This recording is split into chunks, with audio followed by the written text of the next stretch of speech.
Hey friends, and welcome to another episode of Table Talk. We're so happy you're here. We have an amazing guest today. Just to preface, our guest today told me, she's like, I don't know if I have anything substantial to bring to this conversation. And then you guys goes on to give me 6 pages of notes of very relevant, amazing information that I think you guys will really enjoy. This is a topic that is not talked about a lot and should be. So I'm really glad to have her and her amazing mind and all of her knowledge. So I'll have Jillian introduce herself a little bit. Tell us a little bit about you. Thank you so much for being on Table Talk. Thanks for inviting me, Taylor. I'm Jillian. I'm married. My husband's name is Michael. Been married for about 12 years. We have 2 daughters, Tatiana and Vera. We just moved to Appleton in 2020, so relatively new to the area. Born and raised in Illinois. Back in Illinois, I became a licensed and nationally certified school psychologist. So that was my job. When we lived there, I was working in the field for about 6 years. And then when we moved here, I decided to take some time and just be home with my kids for a while and just, hang out with them a little bit more. So that's been a huge blessing. Good. But most recently, back in November, I accepted a position at Pathways. You did? I am now the youth coordinator. Yes. I get to work with Pastor Jake, and I will be working with Pastor TJ. Yep. And I'm here Wednesday nights, Sunday nights, working with kids, running small groups, and that's been awesome. Yeah, it's been awesome to have you. I love that you're part of our team. It's been so great. I feel like it's so fun whenever we get a new person on staff just to see how they interact with everyone and like the different strengths that they bring. And it's been great to have you. Thank you. So thank you so much for being here. What kind of got you interested in psychology? Growing up, I did not know that schools had psychologists. And I think it just was always an interest of mine, just emotions and dealing with them and how to understand them better. And then once I started college and taking some psychology classes, I just knew that it was a good fit for me. And one of my professors actually brought up school psychology to me and said, you'd be really good at this. And I'm like, what is that? So he got me kind of into it, and it's been the perfect fit for me. That's awesome. Yeah, and my strengths. That is so great. I think it's so cool when a professor especially can speak into you and really say, hey, I see that you are excelling in this area and would be awesome at it. Yeah. Like just to help, because we're 18 and they're like, here, go make your life decision for the next 4 years of school. Yeah. Just like that. And there's so many things you can do in the field of psychology. So I was just grateful that he kind of pointed me in the right direction of something that I personally would be good at. So, yeah. Very grateful for that. I think that's awesome. And I remember me asking you what you feel like would be a good topic. And I was not expecting you to say this. Really? I don't know why. But so our topic today, folks, is on vulnerability. And I can just tell from all of these notes and from just talking with you, Jillian, this is a passion of yours. It is. You have strong but great feelings about the importance of being vulnerable and the importance of not only being in tune to your emotions, but accepting that we have emotions. Right. So I'm very grateful that you're willing to talk about this because I feel like a majority of people do not. And actually, after coming out of COVID, I feel like a lot of people were wrestling with feelings that they have never had before. And then there was the jump in anxiety and depression, and all of that comes from inside and what you're dealing with. And if you're not able to really sit down with someone and talk about it, it's just going to fester and it's just going to be there. Yeah, if you stay in isolation with that. Yes. For sure. Yeah, absolutely. So what do you feel like is a great way that you would define vulnerability?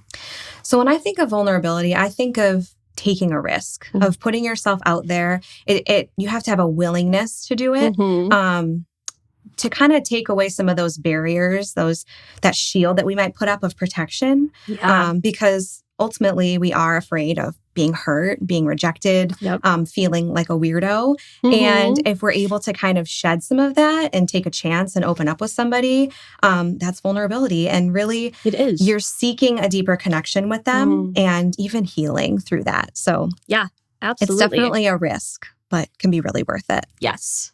I agree. And I feel like no matter what stage in life you're in, you're always going to want those deeper connections.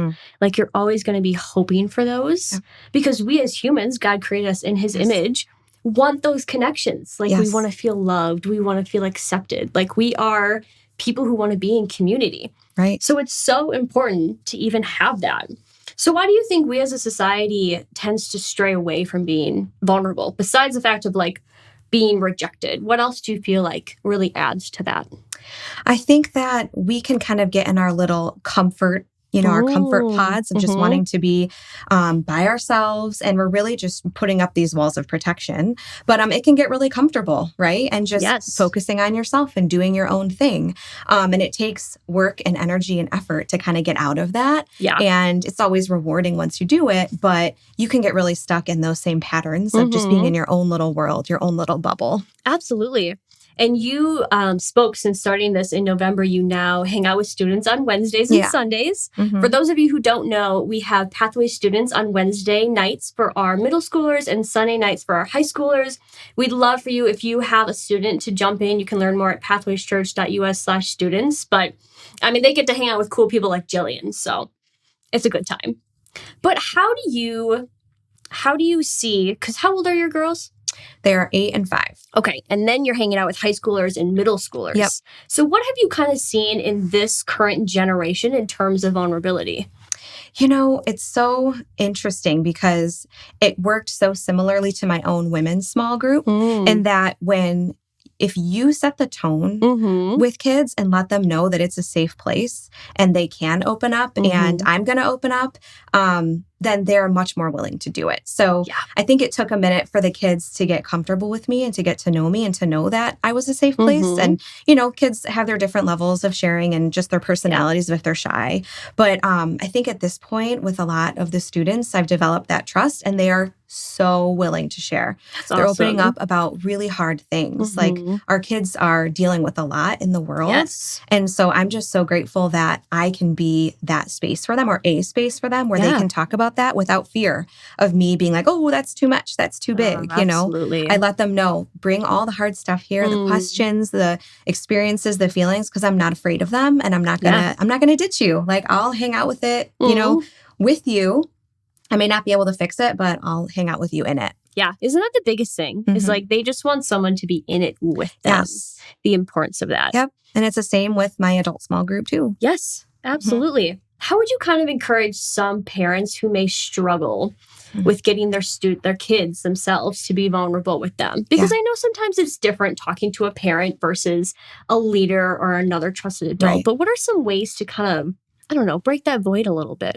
I feel like we have to be comfortable with vulnerability ourselves first.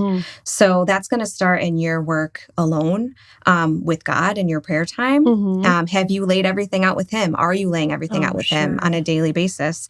Are you talking about the really hard and dark things, which, spoiler, He already knows, but are you bringing that to light with yourself and having discussions with Him? Do you need to take an extra step of going to therapy to heal some of those deep wounds, some of that trauma? And then once you have some things worked out within yourself, then you are going to feel so much more comfortable being vulnerable with others. And then if, like I said, when you mirror that to your kids or to people around you, they feel safe to do that themselves. So if you're modeling that, you're going to start opening those conversations with your kids too. Oh, absolutely. It's almost like when you're having a moment of frustration and you're able to tell your kids, I need a minute. And then you come back and you're like, I had all these feelings. And then you're explaining to them, these are why I had these feelings. This is how I handled them. Like really opening up and like modeling, as you were saying. I think that's huge. And another big one is that we need to take the pressure off of ourselves that we don't need to fix it. Oh, that's good. Because that's really hard. Like, I think that we so badly want to fix it because we care and we don't want to see that person in pain. But there are times and places where you can offer suggestions, solutions, things like that. But a lot of times it's just sitting in that discomfort. Like, this is a really uncomfortable feeling, but I'm going to sit with you in it. And like, I'm just so sorry you're going through this, just that compassion, that empathy, and just being with them and not feeling that pressure of having to fix it, leaving God's job to Him and remembering what our role is in that. Absolutely. Why do you think it's so much harder to just sit and listen? I think that it stirs up a lot of emotions in us with our past experiences. I mean, when I think about that with my kids, it's painful to hear if they have pain in their lives, if they're experiencing something at school or in their heart. It's uncomfortable for me because I don't want to see them in pain. And so it's like, I want you to feel better. I want you to feel better. But just forgetting that, these difficult situations are how we grow and how we mature, and they can turn into something so beautiful in our character and in our lives. But it's so easy to forget that and just want to make it all better. Oh, for sure. For those that we care about. And it might bubble up some of our past stuff too, right? That we can connect with, that if we've had some of those similar hurts or pains that we haven't fully dealt with, or, that we have, but it's still hard to think about, that can definitely help make us react and want to fix it too. Yeah. Yeah. I love that you really talked about the importance of just sitting and being a presence. Because if someone is suffering, someone is grieving, they may not have any words either. Right. So they may just want to sit there and sit in their feelings for a moment, and that's okay. Yeah. And sometimes we can do more harm with our words, by trying to put truth in it too quickly, well-meaning, but we can really cause a little bit more harm than good. And a lot of times what people really remember when they're out of the situation is the people who sat with them and just went through it with them. Oh, for sure. For sure. Why do you feel like it's so important for us as individuals to be vulnerable? I think when I'm thinking about this through a Christian perspective and lens, I feel like if we want to be more like Jesus, his model was to be humble and vulnerable. I mean, he came down in the form of, fully God, yet fully man, and walked among us on earth. Like, doesn't get more vulnerable than that. And just looking at his whole life and ministry and how he cares about matters of the heart and just going to his own death, all of those things, I just feel like in order to be more Christ-like, we need to follow that example of humility and vulnerability. But also, it's a big opportunity for us. It's an opportunity for healing, for connection, for freedom, for bringing those dark things to light and just relinquishing that power they have over us. And if it's an opportunity for us, then it's going to be an opportunity for those people that we're opening up to as well, because then they can have all of those same benefits. And really, at the end of it, after we're creating these spaces with other people and we're being vulnerable and allowing them, we're creating a safe space like in our corner of the world. Oh, for sure. We're doing good work. We're being the hands and feet of Jesus by doing that. And it's such important and worthwhile work to be doing, creating those spaces for people. I agree. You kind of touched on this a little bit as we were talking about opening up, but like taking it to God and praying. So like, what are some ways that we can grow in our vulnerability? So I had a friend in my Bible study in Illinois, in my previous church, who told me about this method of praying because I was really struggling to focus in my prayer. Oh, don't we all? Yeah. And it's like, what did I want to talk about? And, and I'm, dozing off or whatever. So she introduced this method to me of writing out my prayers. And there's an acronym that I use that she taught me. It's called PRAY, believe it or not. And the P stands for praise and thanks. So you write out your praise and your thanks to God for that day and just for who he is. The R is repent. So what things do you need to continue to work on with God or bring to light? The A is ask. So all of your requests. And then the Y is yield. And the way I understand that one is I'm handing things over to God, lifting them off my shoulders to him that I can no longer carry, that I should not be carrying, that he didn't ask me to carry. So in my prayer time, I found that having that structure and writing it out, it was difficult at first, but as I got used to it, it's been a game changer for me in staying focused in my prayer and being able to really think through what I'm talking and what I'm bringing to him. That's amazing. In my time with him. Yeah. Yeah. I think I've heard of something similar, but nothing quite so easy. Yeah. And it's easy to remember and tactical to do that. It takes practice. It was weird at first. It was like, all right, what do I write? But as you get used to it, you get more comfortable and it can really help you get your ideas flowing. Awesome. Yeah. It's almost like creating a habit. Yep. Like within that. Absolutely. But I think what's awesome is starting with the praise part of it. Yep. Because I feel like whenever we go to pray, we're always like, well, here's what I'm frustrated with. Here's what I need help with. Like, can you do this? Can you answer this question? And we forget the importance of, hey, he's already done all this stuff. Right. Like, what have you thanked God for the sun outside? Have you thanked him for the fact that you have a car that works or you have friends who you can talk to? Like, just even like the smaller things that you wouldn't think about having. And the importance of that. The cool thing too with writing out your prayers is that you can flip back and look at your prayers from the last week, the last month, the last year, and you can thank him for how he's provided in all those ways and answers your prayers that you maybe even forgot. Yeah. Yeah, which is awesome. So you've actually looked back Oh, yeah. at some of yours. Absolutely. Oh, yeah. that's cool. Mm-hmm. I think that is because that almost, I mean, that's what faith is blindly, following Jesus. Right. And then you see practical ways that he has impacted your life and how he has been part of it. Mm-hmm. That's awesome. And sometimes, we may forget to stop and notice how that prayer was answered. We were really fervent about praying it and wanting the answer, and then it was answered, and then we just move on to the next. So taking that time to notice and see it is important. Yeah. Where do you like to bring in, or do you feel like the yield part is a good time of like, you talked about being vulnerable, like in your prayers, or where do you normally see that in your prayer time? Can it just kind of be, wherever? It can be throughout.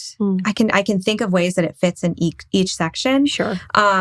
But ultimately, yes, the yield, because we're going to be handing it to him. But when I'm really getting into the depths of it, a lot of times it starts in the repent, because I may be acting out on something or maybe really struggling in an area. And honestly, it's not always something that's like, this is an area that I'm sinning in. It's like this, it can be obviously that, but it's also like, I'm really struggling in this area and I need to dig into the why. And so a lot of times if I'm struggling with anger or something, I use that time to kind of talk with him about it. And I've asked him, can you reveal to me what this is? Because I don't know. I'm just going to write it here and leave it here. But as the weeks go on, I'm going to continue to revisit it. And then as time goes on, he may reveal to you like what's underneath that. So the digging in might come in within like the meat of the prayer, and then definitely the yield. It's like, right now I'm going to hand it back to you and ask you to do what only you can do with that. That's awesome. That's awesome. You mentioned that you're in a small group, but you actually started a small group. I did start a small group. You did? Yeah. Tell me about that. Well, I first have to give credit to my previous small group that I was in Illinois. I just got the most amazing example of how a small group can work from them and from that leadership and the women. It was beautiful. And I came to faith as an adult. So this was my first small group. This was my first experience like that. And I just didn't know that that's what church could be like. And when we moved to Wisconsin and we found Pathways and started getting more involved, I knew somewhere in the back of my heart that I wanted to give that back and to spread what I knew about how this could be. So I think it was the winter of 2022, I started my women's small group. Okay, so 2 years into moving here. Yeah. Yeah. Oh, wow. And a lot of the women, I knew a couple, but a lot of them I had never met until that first night of the small group. Wow. So, yeah. And this is a women's only study. Women's only. Yep. It's on Monday nights. So my two main goals, of course, number one was to grow in our relationship and knowledge of God together. But then number two, it was this exact topic. I wanted a safe space. I wanted women to come and be able to talk about what's really going on in their lives and in their hearts and to feel comfortable doing that. And so I thought about it and I was so intentional. I wanted to be intentional about that so much that on my first night of Bible study, we came, and when it came to the prayer request portion, I went first and I shared something very vulnerable that I would never just share with someone upon first meeting them. And I don't even tell everyone about, right? It was a personal thing that we were dealing with in our family that was really painful. And I said, this is what I'm dealing with. Yeah. And I could not have imagined the response that I got. Some women started crying and said, I am dealing with the same thing. And if you wouldn't have said that, I never would have brought it up. Oh, wow. Yeah. And it was just a domino effect. Then we went around the circle and every single person there shared openly and vulnerably and no surface level stuff. That's amazing. Like real stuff. And so that's what you want. Yeah. I was like, okay. And, we're, a couple of years in or a year and a half in, and we're still doing it. Wow. Women are still coming, and we need refreshes every so often. Like, okay, how are we on our trust? How are we feeling? Sure. I feel like we aren't sharing, but we ultimately keep going back to that, and I'm so grateful for it. That's amazing. Yeah, it's a special place for sure. Yeah. What would you encourage for someone who wants to take that step to share, but is feeling like the insecurity of being rejected or no one's going to be able to relate with me? Like, what is a small step that they could take to share with someone? Well, I would love to share a resource that was really helpful in me taking a next step. And it was a book by Jenny Allen called Find Your People. And I read it with a couple women that I had met here at Pathways. Okay. And it was really the impetus for me to feel that next step of starting a small group and starting this vulnerability space. Yeah. So it is a really good place to start on your own. So you can do your own reflection and understand the why and how, like you said, how we were created to be in community and not in isolation and all of the benefits and gifts that will come from that. So just starting on your own. And then, like we said, through prayer and all of those things first. So that way it's not like this is the first time you're ever revealing this thing. Like you've already talked with God about it, or maybe your therapist if you have one. But then finding safe people, because vulnerability does not mean giving all of you to everyone. You have to find safe people that you feel comfortable with, that you want to do life with, and that you're willing to take that risk with. So finding that group of people is really important in taking that next step and being vulnerable. And I feel like just initiating it and modeling it is huge. Like we said about parents and their kids, like absolutely. Once you start it, it could have a ripple effect. And I think one more tip I'll give too. I know I have a lot of tips here. These are great. Yeah, keep going. We'll take them all. I tend to think in the negative and in my what ifs. So like, what if they think I'm a creep and a weirdo? And like, what if they just like don't want to talk to me anymore? I think about the worst things that could possibly happen. But instead, maybe trying to reframe that within yourself to be more positive and think about, what if it opens a new door of connection? What if people can relate? What if this creates healing in me and in others around me? So doing a little bit of reframing and thinking about the possibilities and a positive aspect could be helpful too. Absolutely. It's all about your mindset. Yeah. I think you mentioned earlier today something about like capturing your thoughts. Yeah. What does that mean? I think that it can be hard to even notice when we are spiraling. And I've worked a lot in my own therapy on this. So either being too much in the future or too much in the past, thinking about, oh, why did I say that? Or, something that's already happened, or thinking about what could happen. And catching yourself in that moment is tricky and it takes a lot of practice. Yes. But being able to stop yourself when you notice you're starting to go down that path is going to be your first step in change. Right. So you have to catch it and stop, bring yourself back to the present. There's many ways to do that too. And then you can think more rationally, kind of taking more control, connecting your rational and emotional brains in that section. Hard to do. Absolutely. They don't really teach that in school, do they? No, I mean, I would teach kids that in my setting. Right. And I often think about how I need to apply that to my own life. Yeah, no, that's amazing. We have someone else on staff, Tammy. She always says when she finds herself spiraling, she will go back to these like, I don't know, she's got a couple Bible verses that she will always return to kind of center herself, to kind of have. She'll like write them down and be like, okay, like I know this thought is not of God. It's not supposed to be here. And she'll do the same thing. She'll like grab it and then she'll go through her Bible verses and she'll be like, okay, we're going to let it go now. Yeah. And I admire that. I mean, that is a form of discipline that not everyone has. Like, I feel like it's hard to get into the habit of, oh, like this is a thought that it's not from God. I'm not supposed to be having, because our mind will play tricks on us. It's not serving me. It's not serving us. Yes. And they will take it and it'll burrow and it just is not helpful. Right. Yeah. There's another book that I read, Winning the War in Your Mind by Craig Rochelle. And he talks about that exact thing you mentioned that Tammy does. And it's writing down the lie you're believing and then replacing it with truth. Yes. So maybe that's what it is. Yep. It takes time and effort, but it is worth it for sure. I agree. I actually found there's a study with the Jenny Allen book you're talking about on Right Now Media. Oh, okay. So people can go through a study with it too. Yeah. So I'll link both those books. I'll link the Bible study. You can do that on your own. You can do it with your small group. I mean, what a great resource to have. Like just... And to do with a small group or on your own. Yeah.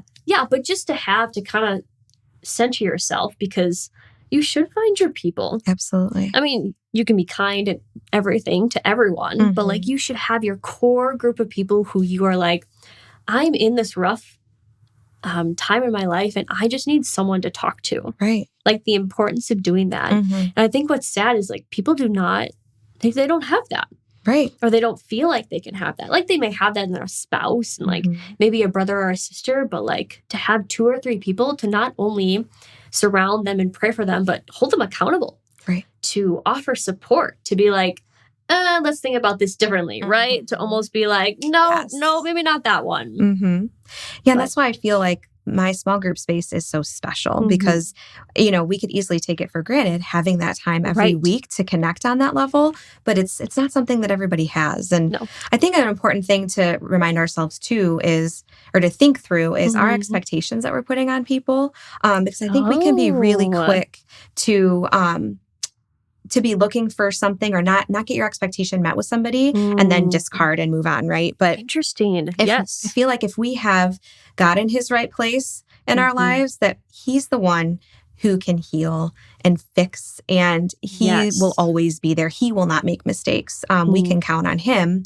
Then it's easier to think through our human relationships a little bit better of like, Mhm. they are going to make mistakes and so are we, Wow, that's good. right? So we are Yeah. going to need to put in that effort to admit when we were wrong Mhm. and repair. It's like, I always hear, I don't know if you watch Dr. Becky. She's a Mm-mm. She's a parenting expert.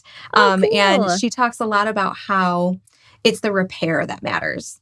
And I so agree with Okay. that. Like, we're all going to make mistakes, but are you going back and actually putting in the effort to repair that, admit that you are wrong, say, I'm sorry? Mhm. So giving each other that grace because we want that grace from each other too. So I love what you just said because I feel like we have, right, the expectation of, oh, if I'm telling this to my safe space, they're always going to react how I want them to react. Mhm.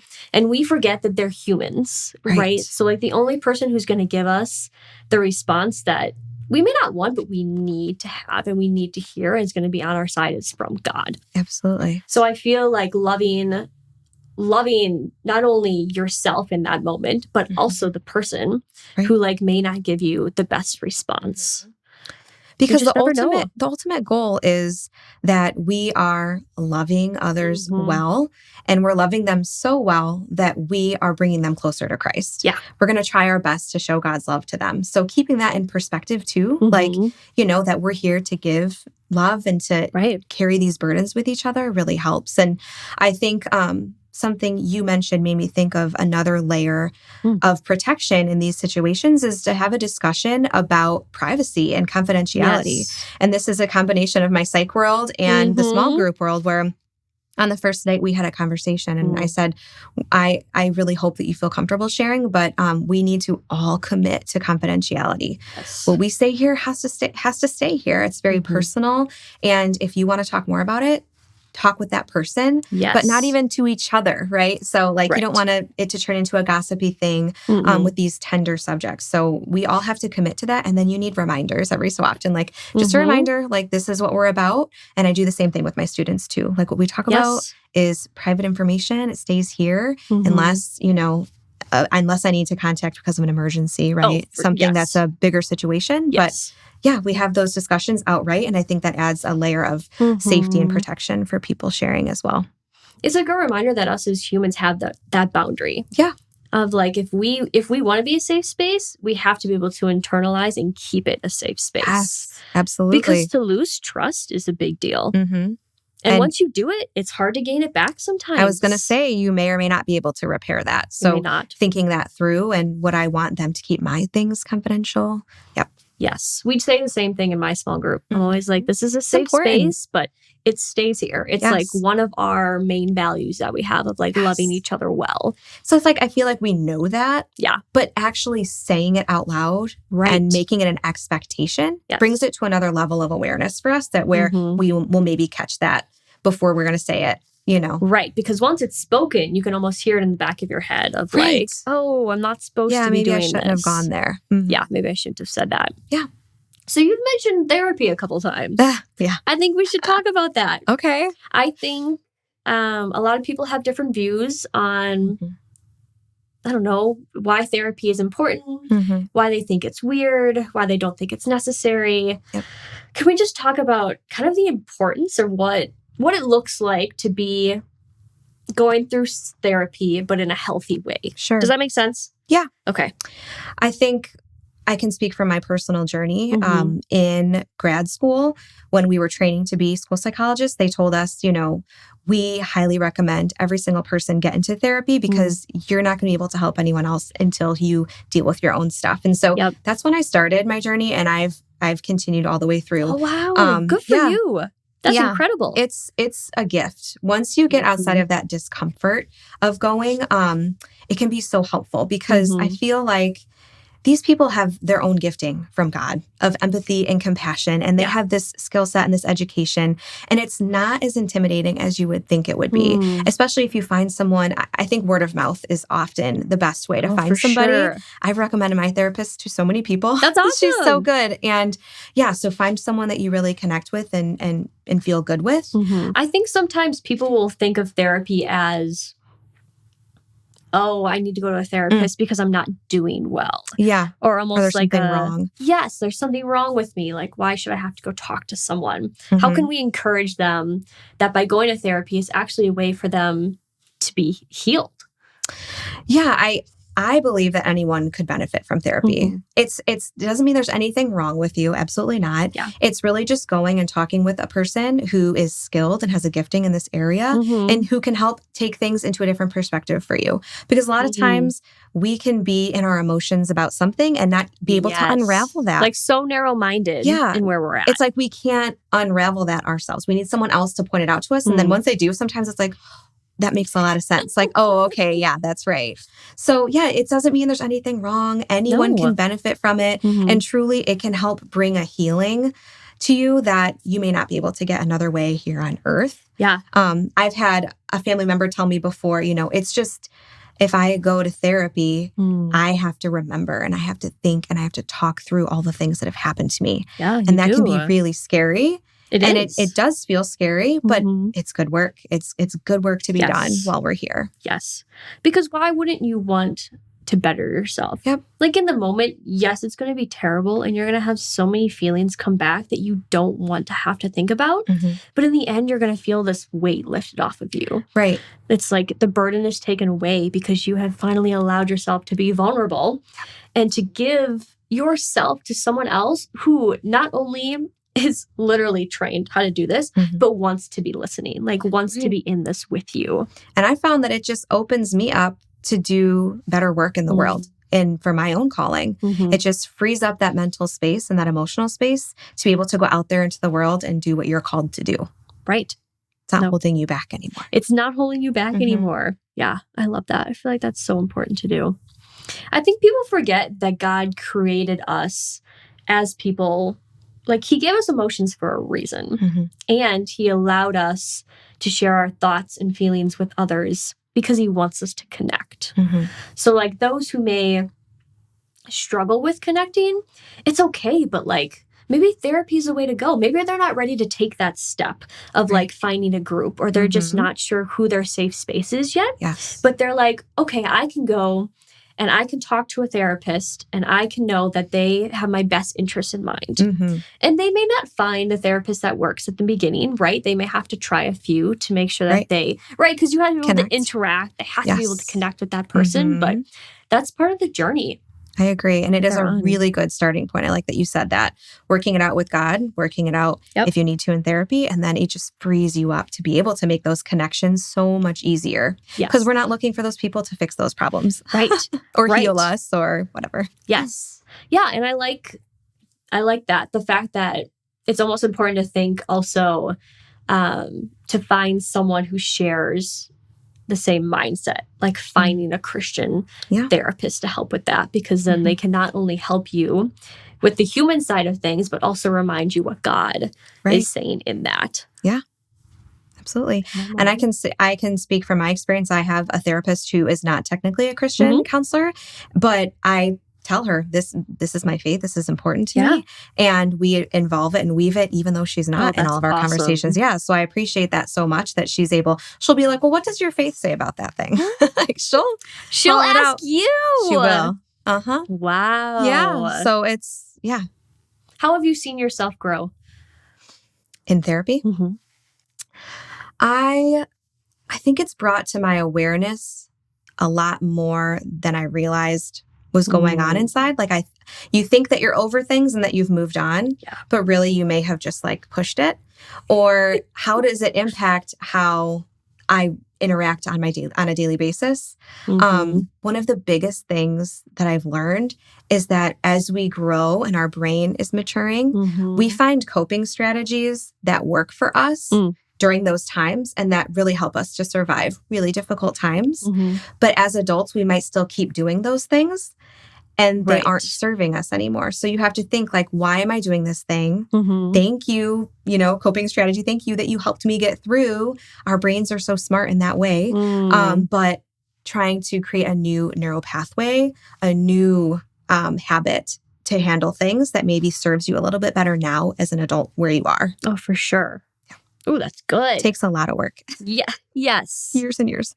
Yes. Being healthy, it does take work. And I think that's why a lot of people shy away from it. Right. In that sense. Yep. It is uncomfortable, but we can handle uncomfortable. And we should. Yep.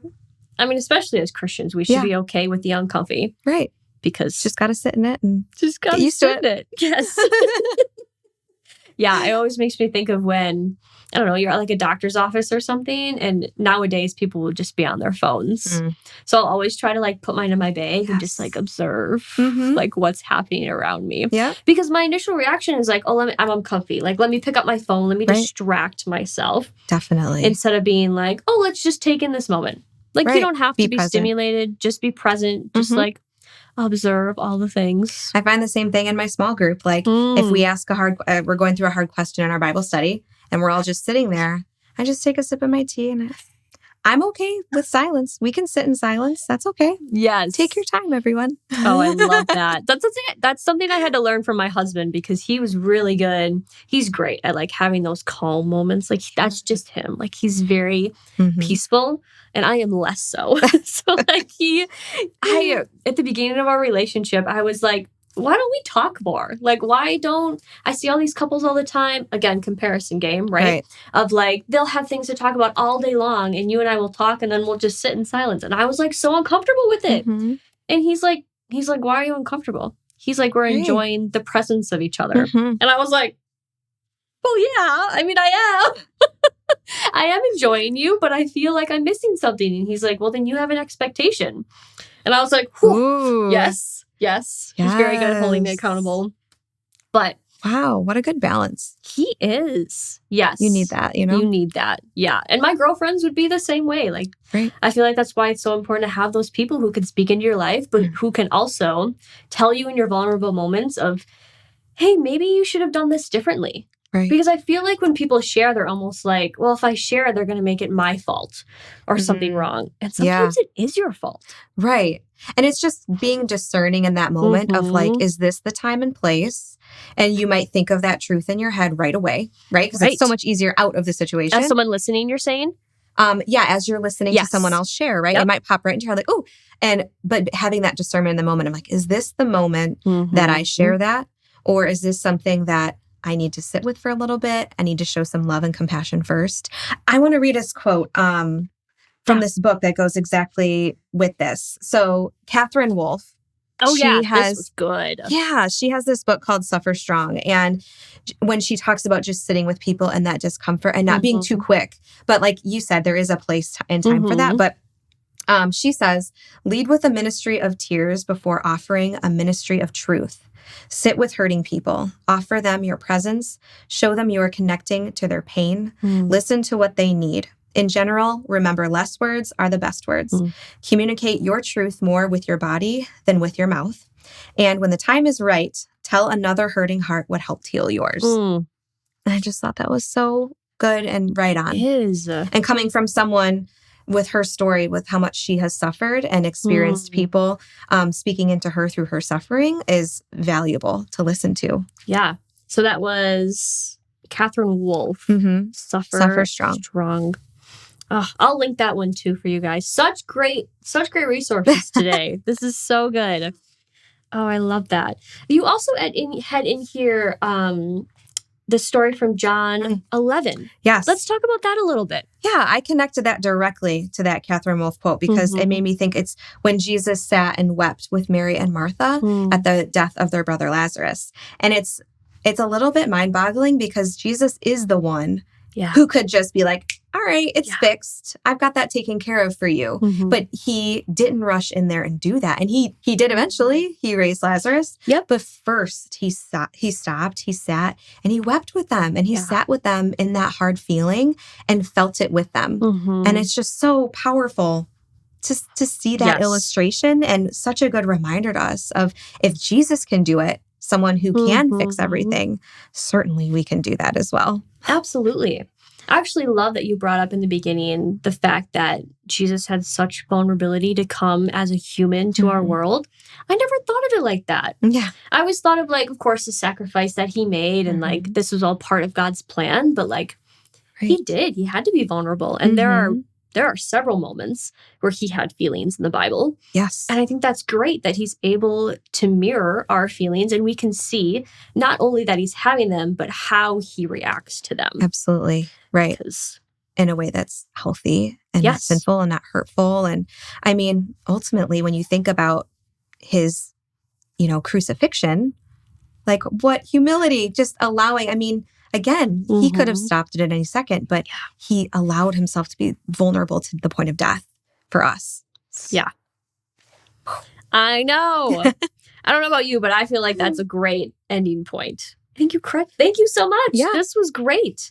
Thank you. Thank you for being vulnerable and for being uncomfy because I know you were like, this is not something I would normally do. It's lifelong work, people. I'm not an expert in vulnerability. And it took a lot for me to feel comfortable to do this. So thank you for allowing me the chance. And of course, we're so grateful to have you. Thank you so much. Thanks, I appreciate Taylor. it. Thank you. Yeah. And thank you guys for listening or watching to another episode. We will see you for our next one.